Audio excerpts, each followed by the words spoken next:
চলে আসলাম ডিনার করতে। এই যে এখানে আছে ক্যাপসিকাম, আলু, গাজর এসব কেটে নিয়েছি, আর আছে চিড়ে ধুয়ে রেডি করে নিয়েছি, এই যে জল ঝরিয়ে রেখেছি। আর এখানে বাদাম ভাজি করবো, হচ্ছে চিড়ের পোলাও। আজকে রাতে হবে এটাই, আজকে ডিনার হবে আমাদের চিড়ের পোলাও দিয়ে। এই যে এটাকে ভেজে নিই।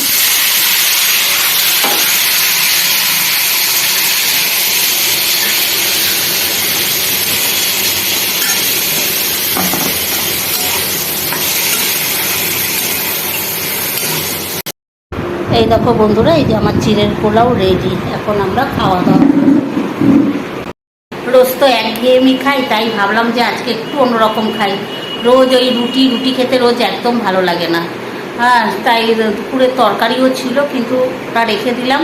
ইচ্ছে হলো যে একটু চাও বা একটু চিড়ের পোলাও খাই। আমি বাইরের থেকে খাবার খুবই কম খাই, যা করি ঘরে করেই খাই। তাই ভাবলাম একটু চিড়ের পোলাও করি।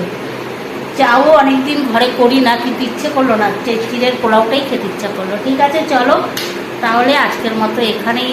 আবার দেখা হবে কালকে নেক্সট কোনো ব্লগে। ততক্ষণের জন্য তোমরা সবাই ভালো থেকো, সুস্থ থেকো, সাবধানে থেকো, আর অলওয়েজ স্মাইলে থেকো। Tata, good night.